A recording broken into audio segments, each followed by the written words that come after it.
é só uma introdução do que a gente vai falar sobre avaliação, porque a avaliação a gente vai fazer ela num contexto de usabilidade, num contexto de acessibilidade, e vocês vão perceber que quando eu trato aqui na acessibilidade, eu não estou falando só do deficiente, né, de algum tipo de deficiência, seja total ou parcial. Então, isso é importante para a gente quando for avaliar uma interface, a gente considerar esses termos, a gente considerar esses cenários que existem, né, vários fatores, inclusive de personalidade, que podem influenciar aí na acessibilidade da nossa interface. Personalidade eu digo porque às vezes a pessoa tem dificuldade de aprender, às vezes a pessoa tem rejeição à mudança, rejeição ao que é novo, isso tudo a gente pode e deve considerar, certo? Então, tá torto o pessoal militar, né? O problema daí na acessibilidade na web. Vamos tratar primeiro esse contexto de web, que já é uma introdução da acessibilidade, do código semântico e da avaliação, beleza? E a gente já parte em seguida para a avaliação ainda hoje. Vamos ver aqui o primeiro caso, então. O João quer fazer umas compras no site de venda online. Nada complicado. Ele quer adquirir uns CDs e alguns livros. No site, ele encontra instruções explicando que preços com desconto estão em vermelho. Tudo estaria muito bem, a não ser por um detalhe. João é daltônico e não consegue distinguir a cor vermelha. A situação se complica quando João se depara com um formulário onde os campos obrigatórios também são destacados dos demais pela cor vermelha. Esse é o primeiro cenário que a gente está falando de inacessibilidade web. Como que a gente resolveu o problema do preço promocional? Botando ele em vermelho.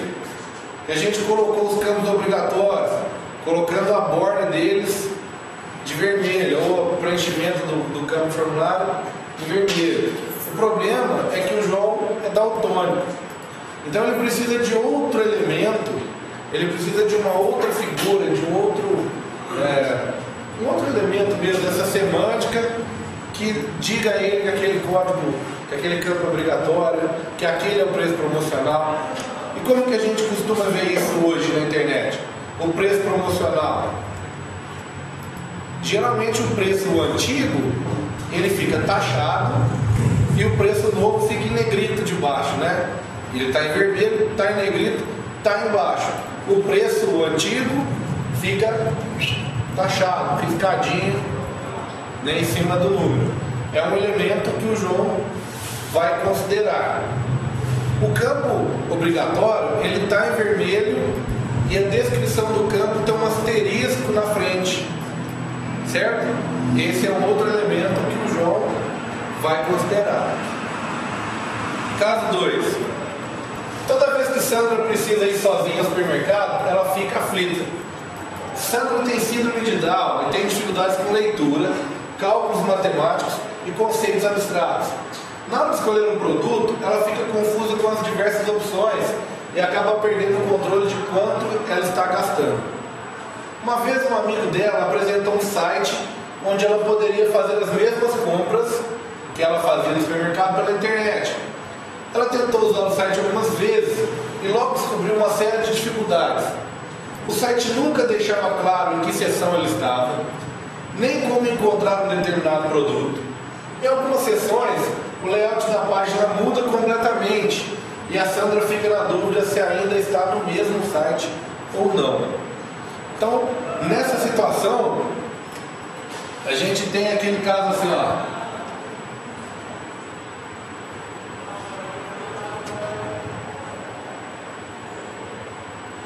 Lembra disso aqui? Vocês já viram isso aqui em muitos sites, principalmente sites de compra, né?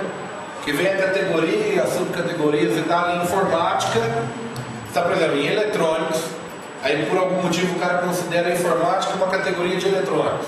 Sugestão, tá? Supor. Então, informática está dentro de eletrônicos, aí o cara está dentro de periféricos, aí ele está dentro de mouse. Isso não é à toa. Isso não é para ficar bacaninho. Isso tem uma explicação. Isso cria aquele learnability, né? O cara, quando for pesquisar, inclusive, quando ele for pesquisar em outros sites, ele vai tentar fazer a mesma lógica, né? Quando a gente entra no site, por exemplo, a primeira vez que eu entrei no site Balão da Informática, aí o que você procura? Você procura monitor, aí tem lá PCs, notebooks, tablets, né? Então você acaba baseando, você acaba se pautando nessas situações. Um outro ponto importante, a página de vinhos do site. Então vamos considerar que o site é assim, ele tem o logo aqui, tem um banner de promoção aqui, tem o menu na horizontal e todo o conteúdo fica aqui embaixo. A página de vinho, como é um hot site do vinho e tal, o cara quer vender aquele produto que tem um maior valor agregado, ele fez o site com fundo diferente, né? Aí vem todo um banner cheio aqui, né? Fazendo propaganda de vinhos, queijo, aquelas imagens bonitas que a gente gosta. O logo está aqui embaixo, o menu está aqui, as opções de carta de vinho nacional, internacional, né? Vinho tinto, branco, seco, rosé, e o conteúdo está aqui com as imagens grandes, completamente diferente do padrão que foi estabelecido para todo o site. Essa é a categoria diferente. Eu não estou falando para vocês que isso é proibido, só que existem algumas coisas, alguns elementos dessa semiótica que precisam ser mantidos para garantir, para dar certeza à pessoa que está navegando que ela permanece no mesmo site. A primeira coisa que uma pessoa quer ter certeza, eu estou no site do Walmart. Como que eu vou saber sempre que eu estou no site do Walmart? Eu vou olhar o título da página, eu vou considerar a cor do site, eu vou considerar o logotipo que está ali colocado. Se por acaso aquele logotipo for removido, eu vou ficar na dúvida se eu permaneço no mesmo site, se é a mesma empresa, certo? Então, eu posso sim ter variações, ter promoções, ter hot sites, mas existem alguns elementos da semiótica que eu preciso manter, principalmente quando eu tenho um público muito mais pluralizado, muito mais pulverizado. Beleza? E no caso 3, a primeira vez que Henrique usou um programa leitor de tela foi uma comoção só. Pela primeira vez em muito tempo, ele sentiu que poderia fazer alguma coisa sem a ajuda de ninguém. Henrique é cego e acabou de ser apresentado a um programa capaz de ler todo o texto que se encontra na tela. Imaginem quanta coisa agora ele será capaz de fazer. Através da tecla Tab do teclado, ele pode navegar de link em link e encontrar o que deseja. Com este programa agora, ele poderá acessar o serviço da web, ele pode pagar suas contas, comprar produtos, fazer pesquisas, mandar e-mail, etc. Mas sua fascinação não durou muito tempo. Logo, Marcos descobriu que nem todos os sites permitiam que o leitor de tela acessasse adequadamente seu conteúdo. Certo? O que é isso? Nós estamos falando, neste caso, já uma introduçãozinha do conteúdo que a gente vai falar sobre o web semântico, sobre esses códigos da web acessível. Quando eu crio um link e eu crio um botão, crio uma imagem para esse botão, e o texto do botão está dentro da imagem. Então, aí está aqui, por exemplo, informática. Só que o código desse botão é assim, ó, por exemplo, href igual, aí vem o domínio do site barra interrogação id igual 389. E aqui dentro vem uma img, que é a tag lá da imagem, que já vem barrado. O leitor de tela, ele não tem informação nenhuma a respeito desse link. Porque a palavra informática, que é a categoria dos produtos ali que ele vai acessar, está escrito na imagem. Essa imagem não tem nenhum texto descritivo, nenhum texto alternativo, não tem nenhuma descrição, não tem título, tem nenhuma informação a respeito dessa imagem. E o link, por sua vez, ele é um link dinâmico que busca, através de uma identificação do conteúdo num banco de dados, que também não dá informação nenhuma, que esse 389 é a ID da categoria informática lá no banco de dados.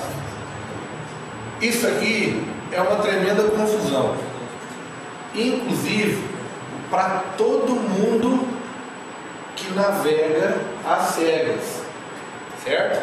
E quem mais navega às cegas? Os robôs de busca, além dos cegos. Os robôs de busca de conteúdo navegam às cegas. Ele não está vendo o que tem escrito nessa foto. Ele considera o que está escrito na descrição da foto.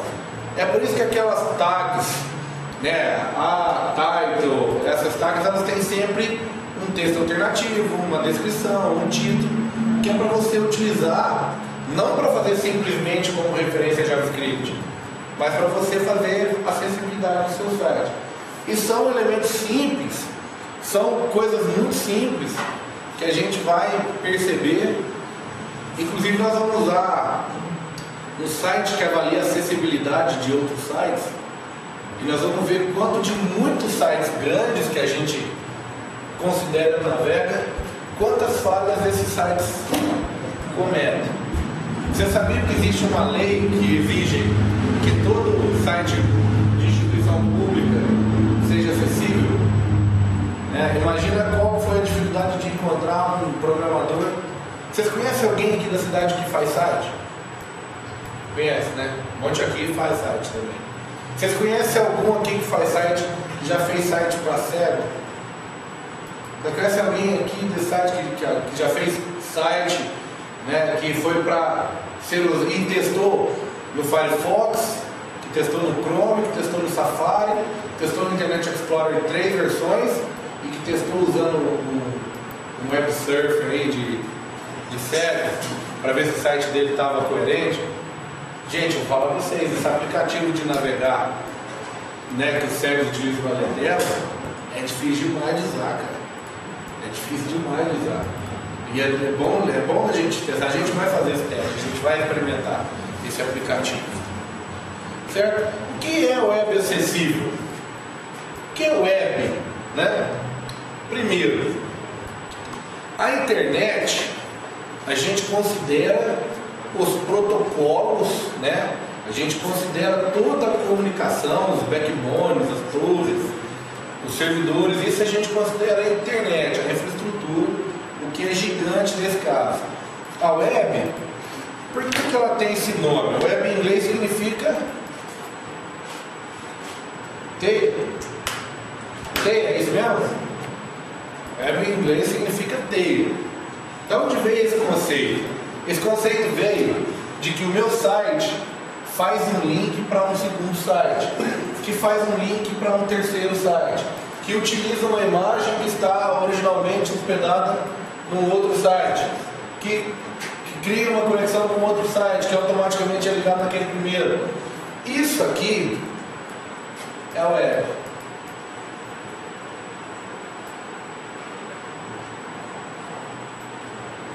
Esse emaranhado de links que cria toda essa interconexão aqui, isso é o web, certo?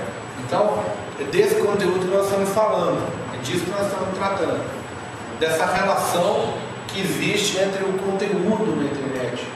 Então, a internet é como se fosse o terreno onde eu tenho a web. A internet é o que possibilita.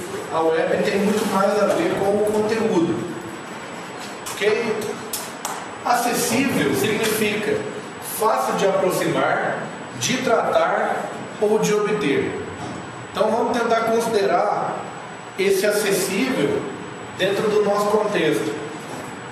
Uma web acessível, então, é uma web, né? É um emaranhado de links entre conteúdos, ali, informações multimídia, de texto, de áudio, de vídeo.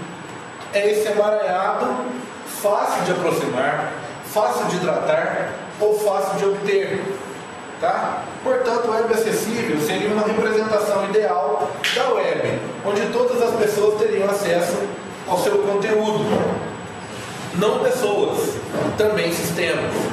Certo?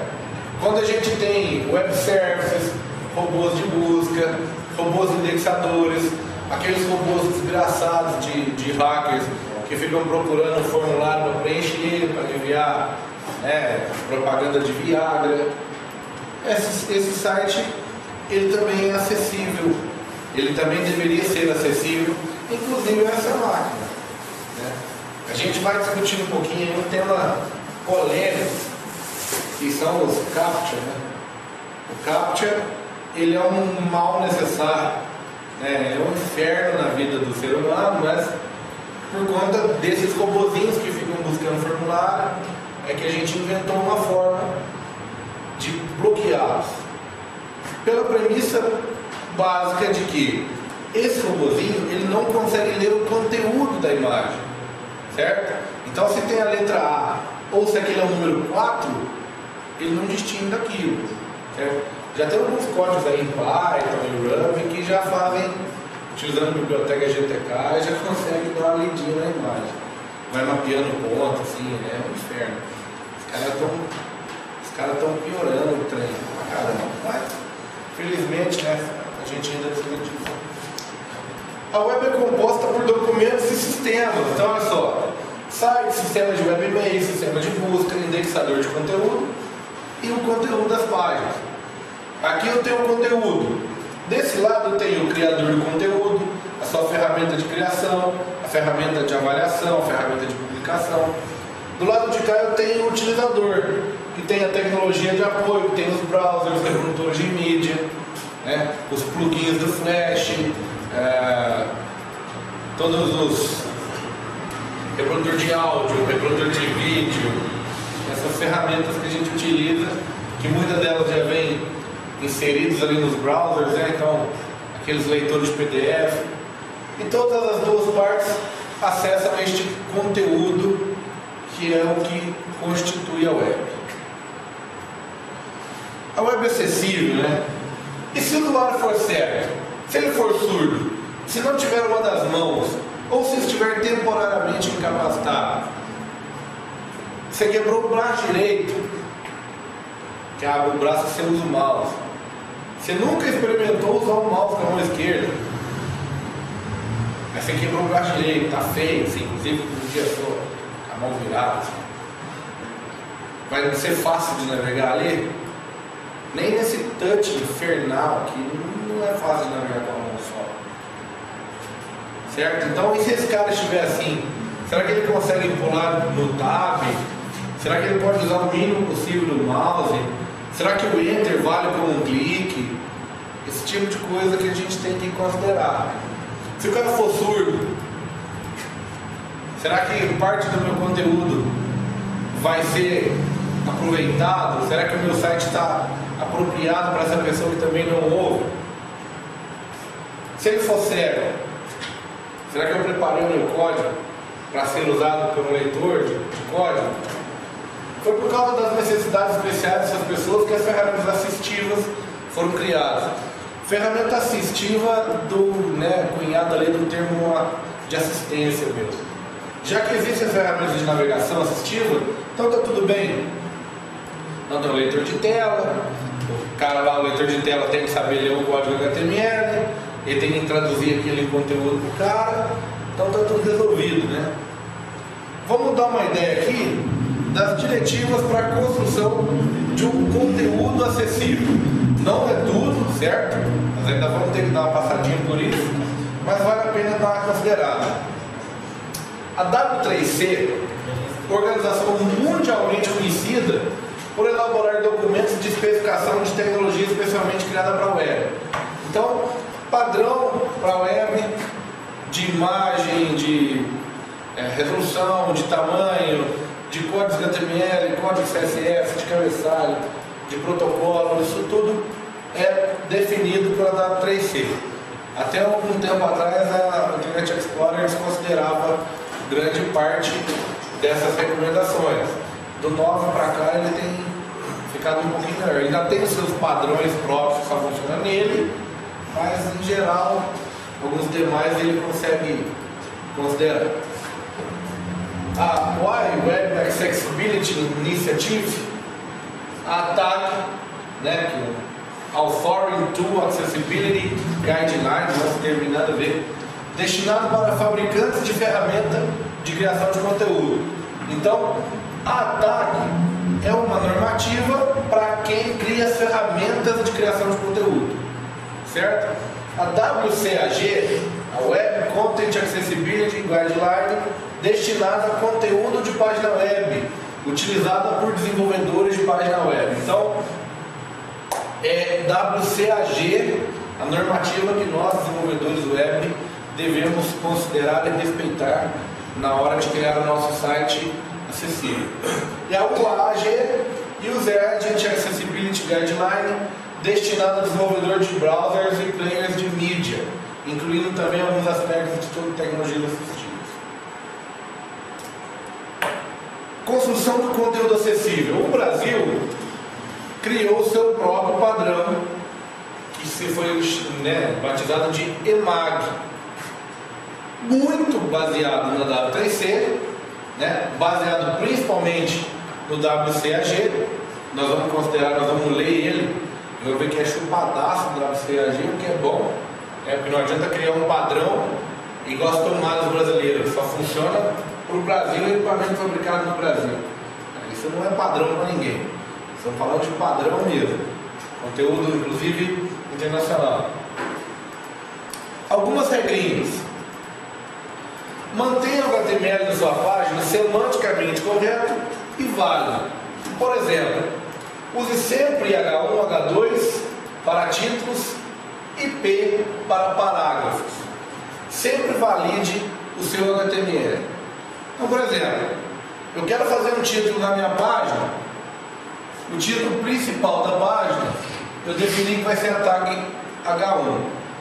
Pois então, eu devo considerar que todo H1 seja usado no título principal da página. O H2 eu considero para título de subseção. Então eu estou, por exemplo, na página institucional e eu estou lhe falando da visão, missão, valor. Eu vou utilizar H1 lá em cima e H2 os demais. H3, H4 até H6, respeitando sempre essa ordem. Um título H1 sobrepõe um título H2, H3 e assim por diante. Todo o texto da minha página fica dentro de uma definição de parágrafo. Beleza? Todo mundo manja pelo menos um pouquinho de HTML? Vocês entenderam o que eu estou falando, os meninos? Viram o HTML também? Mas nunca teve contato com essas tagzinhas aqui? Não? Tem mais alguém que nunca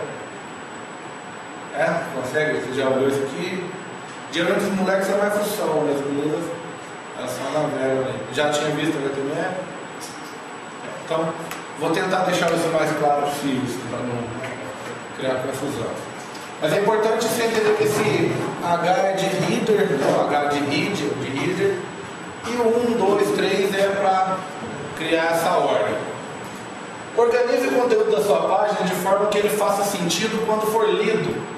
Uma boa dica é desabilitar o CSS da sua página para verificar como o navegador renderiza seu código. Então, olha só. Eu crio uma divisão, crio uma div aqui, que é um elemento do HTML que eu uso para criar como se fossem gavetinhas, como se fossem envelopes, para eu colocar o elemento dentro, e crio uma outra div aqui do lado.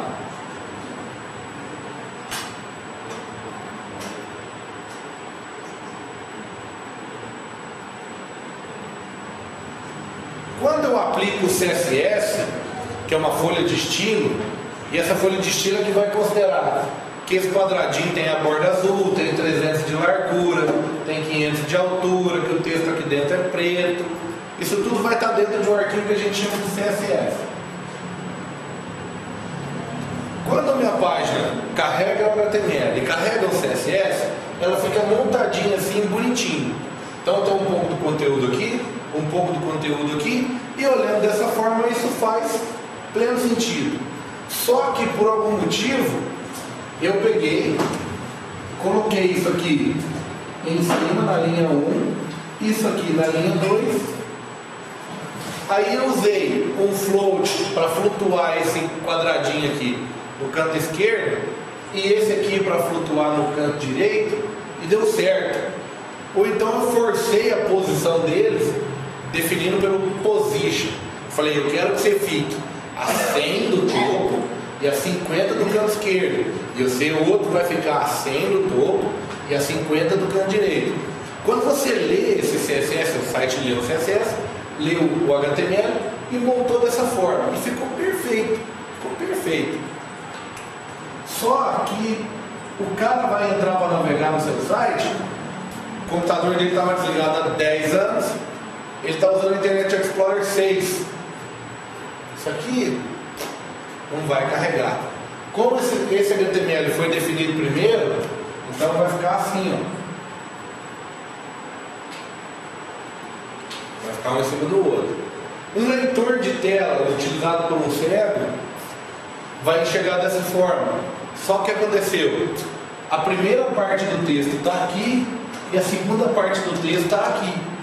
Quando você remove o CSS disso, a primeira parte do texto passa a ficar aqui e a segunda parte do texto passa a ficar aqui, aí não faz sentido nenhum. Aí o cara que lê o seu código não entende o seu texto. Por quê? Porque ele leu o meio primeiro, ele leu o meio e o fim, depois ele leu o começo e o meio. E aí ficou esquisitíssimo o texto. Então, a gente tem que sempre, mesmo a parte do HTML, mesmo a parte do código, que provavelmente, né, não vai ser vista por ninguém, ou não deveria ser vista por ninguém, nem considerada por ninguém, que não seja desenvolvedor, essa parte também precisa ser levada em conta. Essa parte vai fazer diferença na semântica do meu site, no funcionamento do meu site. E quem desenvolve web, quem que nunca ficou tentado a forçar a posição do nativo? O CSS ela insiste em ficar um em cima do outro, assim, né? Mesmo que cabe os quadradinhos, está ali perfeito. Só que o Satã empurrou o quadrado 2 para baixo. E aí esse demônio não encaixa no lado do outro, cara. Você refaz as contas, você vê que está dando um suspiro ali de 50 pixels de folga entre as duas caixinhas. E o Satã não te permite que as duas fiquem do lado da outra. Aí você faz, você precisa entregar o raio do site, você mete o position fixed lá e define os lugares onde o cara vai ficar. Então o position absolute define onde esse quadrado vai ficar e vai ficar um espetáculo. Se o cliente não conhece HTML mesmo, e aí, gente, essa tentação precisa ser, né, precisa ser revista. Agarra com Deus aí, porque esse trem é feio de fazer, não pode não. Tá? Sempre disponibilize texto alternativo para qualquer conteúdo visual, certo? Texto alternativo para qualquer conteúdo visual. Coloquei uma foto no meu site, texto alternativo. Coloquei um link, texto alternativo. Coloquei um botão, uma imagem, texto alternativo. Coloquei um vídeo, texto alternativo. Sempre dou descrição daquilo que eu estou. Então, por exemplo, aqui em cima eu tenho um texto alternativo escrito logo do site. E o título dele, por exemplo, site do Thiago. Ou eu posso fazer, por exemplo, melhor ainda, isso aqui é coisa de preguiçoso. Logo do site do Thiago, uma imagem contendo a letra T e a letra G em negrito cor vermelho. O cara vai imaginar, o logo desse cara vai ser bonito. Tem essa oportunidade, né, de inclusive imaginar como é o conteúdo, certo? A gente tem um parâmetrozinho lá, um atributo alt para texto alternativo, title para texto de título, né? E o long desk, que é o que? É uma descrição muito longa daquela sua foto, ou seja, Você coloca a foto, então tá lá, IMG, a foto, long desk, igual foto1.html. Esse arquivo foto1.html contém a descrição completa da foto. Foto tirada no Rio Verde, no dia tal, apresenta ao canto esquerdo árvores com pássaros, um biquinho, na pedra, garrafa PET, tina, pneu, certo? Uma descrição completa daquela foto onde a pessoa vai conseguir, como se você estivesse lendo um livro. Tem todo, principalmente o livro do Senhor dos Anéis, que tem 3 capítulos para contar como é que era a sala onde o cara estava. Aí depois do 3º capítulo a gente explicou como é que era a sala em detalhes. Inclusive a caveirinha da lagartixa que esqueceram no canto. Então mais ou menos assim, não precisa chegar nesse ponto, né? Mas é importante que isso existe, isso precisa ser considerado, é bom a gente saber. Verifique se todos os seus títulos e textos de links fazem sentido, mesmo quando são lidos fora de contexto. Então, se eu ler o título, o subtítulo, o título, faz sentido, né? Tá ok, tá dentro do contexto. Às vezes eu ponho lá, minha empresa, localização, contato, minha empresa, localização. Será que isso vai fazer sentido, mesmo se for lido fora de contexto?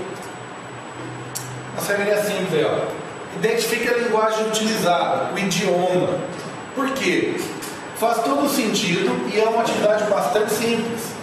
Ajuda os buscadores a indexar o conteúdo corretamente. Lembra quando você vai no Google e manda procurar somente páginas do Brasil?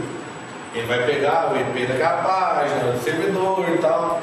Mas ele manda procurar também somente páginas em português, mesmo que esteja hospedado no outro país, ou faça parte de outro site que não seja completamente em português.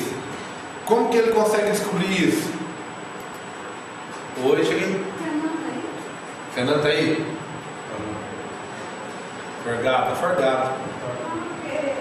Vai ter um evento agora que ele vai fazer. Então deve estar lá. Tá por aí, então. Tá lá. Isso aqui é importante, gente, inclusive, porque os leitores da tela, leitores de tela de cego, eles vão utilizar essa informação para definir qual vai ser o idioma da pronúncia, né? Então, ele vai tentar ler uma palavra em português com sotaque em inglês, ou vai tentar falar uma palavra em inglês com sotaque em português, se você não definir qual é o idioma da sua página inteira ou daquele conteúdo. Então, eu posso ter um idioma para a página inteira, e se aqui no cantinho eu tenho uma citação em inglês, eu posso definir que neste quadradinho o idioma é inglês dos Estados Unidos. Isso é importante. Texto alternativo. Alt é um parâmetro encontrado em algumas marcações de HTML e XHTML, principalmente naquelas que representam alguns elementos não textual.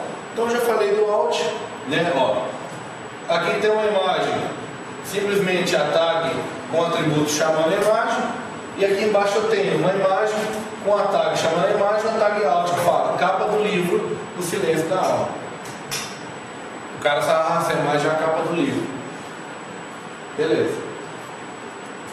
Utilize CSS. Utilize medidas relativas. Por que utilizar medidas relativas? Qualquer elemento que possuir alguma de suas dimensões declarada como relativa, sempre vai tomar como referência as dimensões de algum outro elemento, dependendo da unidade de medida. Então, por exemplo, se eu falar que a imagem do meu site vai ter 10 centímetros, se o meu monitor for de, vamos pôr, sei lá, isso aqui é 32, não sei, 10 centímetros, a foto vai ser 10 centímetros. Se eu tiver um monitor de 15, a foto vai ter 10 centímetros. Se eu tiver um monitorzinho de celular lá de 5 polegadas, a foto vai ter 10 centímetros. Porque eu utilizei uma medida fixa. Agora, quando eu uso uma medida relativa, por exemplo, o pixel, o que ele vai fazer? Essa minha resolução tem 1080 pixels. Eu falei que essa imagem tem 200, ok, 200. Essa aqui de baixo tem 860 pixels. Eu falei que utiliza 200, aqui, 200, certo? Essa outra tem só 640 pixels. Eu falei que aquela imagem é 200, beleza, 200,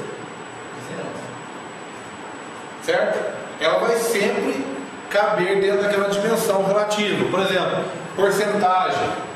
Eu quero um vídeo que ocupe 100% da largura do site.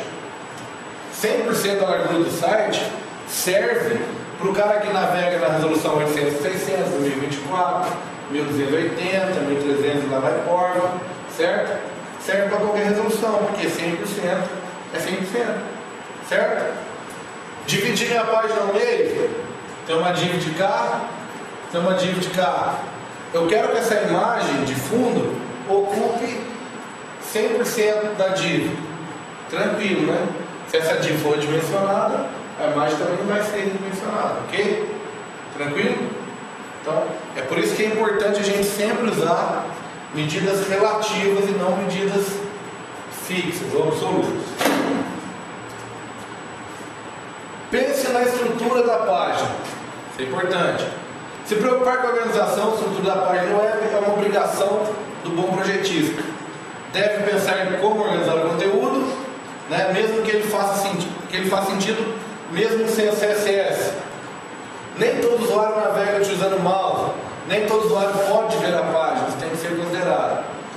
Pense na estrutura da página e como criar uma planta baixa da sua página, um mapa do site. Você deve planejar um lugar onde cada elemento vai aparecer e manter essa informação consistente em todo o site. Por exemplo, onde vai ficar o sistema de navegação? Que informações vão aparecer no topo? Onde vou exibir o conteúdo propriamente dito? Vou precisar de uma navegação local? Onde eu vou colocar? Submenu? Onde eu vou colocar? Certo? Baseado num template, criar um template, criar uma estrutura de organização, um esqueleto. Leve em consideração que o fluxo de navegação é sempre feito da esquerda para a direita, de cima para baixo. Logo, aqui em cima tem mais relevância, aqui embaixo tem menos relevância. Certo? Utilize tab index quando os links não puderem ficar em uma sequência lógica na execução da página. Manja tab index, todo mundo usou isso no C# lá e tal. O que é? Eu defino qual vai ser a posição. Então, por exemplo, eu tenho um botão aqui, um botão aqui, um botão aqui, um botão aqui, porque o meu site tem uma estrutura moderninha lá e tal. Só que a navegação correta desse link é assim. Então, o que eu faço? Atribuo o índice de tab para esse cara, 1 para esse cara, 2 para esse cara, 3 para esse cara, 4. Quando o cara clicar no primeiro, né, vai marcar isso, deu o primeiro tab. Quando ele der o segundo, vai pular para isso. Quando ele der o terceiro, pula para isso. Quando ele der o quarto, pula para isso. Isso é muito legal também para formulário, cara. Porque o cara não vai clicar no primeiro campo, digitar o nome, pegar o mouse, clicar no segundo campo, digitar o e-mail, pegar o mouse, certo? Então é muito importante que eu defina, quando eu tenho um formulário grande, cheio de campos lá, aí aqui tem um endereço que tem 2 campos, aqui tem uma opção que tem 3 campos. É muito interessante que eu defina qual que é o índice de tab aqui. O cara preenche o primeiro, nossa, o cara preenche o primeiro tab, preenche o segundo tab, preenche o terceiro tab, em ordem, né, ordem correta. Tem alguns sites, inclusive sites internacionais, sites bacanas aí que a gente vê, que vem o primeiro pedindo seu endereço, depois pedindo seu CEP, aí ele preenche o seu endereço de novo. Então, já que ele ia preencher o endereço, coloca o campo de CEP lá em cima. Aí eu seleciono o CEP e você preenche o campo e evita um trabalho, né? Beleza? Então esse tipo de coisinha simples aí. Outra regrinha simples, descrição da página. Quando você navega, quando acessa um site pela primeira vez, como é que faz? Qual que é a ordem? Qual que é a descrição? Tabela. Tabelas foram usadas por muito tempo para desenvolver layout de site, além de tabulação de conteúdo, né? Então a gente usava, hoje tem um conceito de tableless, né? São sites com menos tabelas, ou sites sem tabelas, que eu utilizo outros elementos da HTML para posicionar o conteúdo. Antigamente a gente usava tabela. Leitores de tela não leem a tabela, para ele não interessa como a informação está disposta. Existem características para acessibilidade. Por exemplo, tabela, eu tenho sumário, caption, TH e headers, que define o sumário é um atributo da table que não aparece na tela, mas é lido pelo software leitor. Ele serve para que o desenvolvedor possa descrever alguma particularidade da tabela. Caption deve ser declarado imediatamente abaixo da tag table, fornece um título para a tabela e é exibido na tela logo acima da tabela. Também é lido pelo leitor de tela.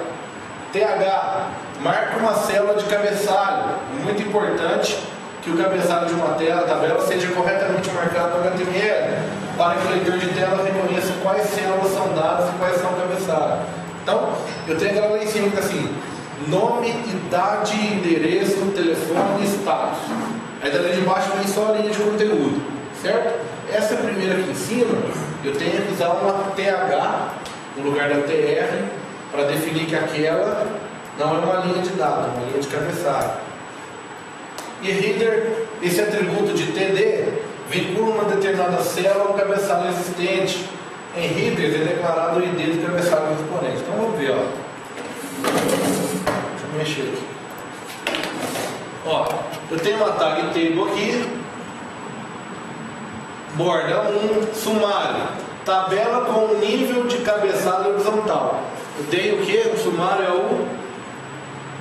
descreve alguma particularidade da tabela. Aqui embaixo eu tenho, ó, TH, identificação dessa célula, nome do prato. Então tá aqui, ó, nome do prato. Outra linha de cabeçalho, individual, que é o que? O valor individual. Uma outra linha outra coluna, né, de cabeçalho, que é escrito duplo. Tem aqui, ó, valor duplo. Nas linhas de baixo, olha o que acontece, gente. Isso aqui é interessante. Eu tenho uma linha aqui em cima, está aqui, ó, essa tabela, ó, nome do prato, valor individual, valor duplo, certo? Então tá aqui, ó, nome do prato, valor individual, valor duplo. Então tá aqui, yakisoba, R$11 individual, 20 duplo. Yakimeshi, R$10 individual, 18 duplo.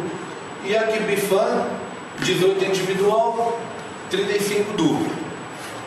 Aí, quando eu defini aqui em cima, ó, nome do prato, ele estava na linha do cabeçalho. É uma tag, então, de cabeçalho, né? Porque ela é o cabeçalho da minha tabela, faz parte do cabeçalho da minha tabela. E deu uma chave para ela. A chave aqui nesse caso foi nome é prato. Aqui embaixo, olha só, o nome do prato, yakisoba, está dentro de uma coluna também. E essa coluna, ela fala, ó, que o cabeçalho dela é esse aqui, ó. Nome do prato, nome do prato, nome do prato. O outro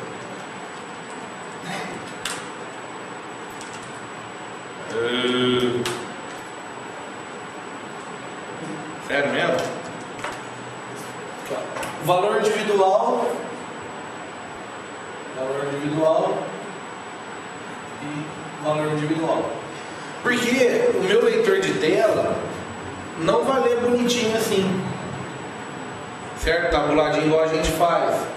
Ele não considera que aqui tem uma tabela. Então eu preciso falar para ele, olha, esse valor Yakimesh aqui, esse texto Yakimesh, ele faz parte do nome do prato. Essas informações são importantes para o leitor de tela conseguir ler o conteúdo corretamente. Então ele vai falar o quê? Nome do prato, yakisoba. Valor individual, 11. Valor duplo, 20. Nome do prato, yakimesh. Valor individual, 10. Valor duplo, 18. É a forma que eu tenho de instruir o leitor que não consegue conhecer uma tabela, ou não consegue ler uma descrição de uma tabela. Beleza? Para formulário, a gente tem field set e legenda, né, que são formas de ter containers, entrada de dado e botões definido. O que é a legenda do campo? Aquela legenda está atribuída a qual campo, né? Então o cara está preenchendo qual campo nesse momento. Tem uma para acrônimos e abreviações, que são tags HTML. Quando eu vou utilizar acrônimos, por exemplo, ELA, né, que é um acrônimo de Estados Unidos da América, eu tenho, no caso, o ABBR, que são para abreviações, que não é acrônimo, é abreviação de Cascade, Style Sheets. E no CSS eu defino como que ele vai soletrar, né, no caso, por exemplo, para ABBR, que são abreviações, ele vai soletrar. E para os acrônimos ele vai fazendo a leitura normal. Então sempre que ele vê ELA, ele vai falar Estados Unidos da América. Beleza? Tem mais algumas técnicas aqui, só que acontece, isso aqui mudou pra caramba de navegador para navegador. Então, por exemplo, se eu queria fazer um atalho, quando o cara apertasse Ctrl A, ele fosse para a página principal do meu site, né? No Internet Explorer, o comando era Alt A, no caso. No Mac, Ctrl A. No Firefox, no Mozilla, Alt Shift A. No Mozilla Landscape do Mac, Ctrl Shift A. No Safari, Ctrl A, e no Conqueror, Ctrl A. Mas como que eu posso definir isso? Eu uso o Axis Key.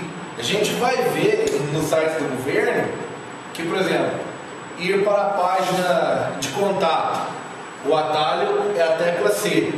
Então, se eu estiver utilizando o Internet Explorer do Windows, eu vou digitar Alt, vou segurar o Alt, apertar C, ele já vai acionar aquele link para mim, como se eu tivesse ido até lá e dado um Enter. Isso parece bobagem, mas pensa num site que tem muito link. E o cara, ele vai ter que fazer o quê? Ele dá um tab, espera a descrição do link, dá outro tab, espera a descrição do link, aí ele descobre que o link para o contato é o 17º link. Aí ele vai ter que ficar toda vez dando tab, até chegar no 17º.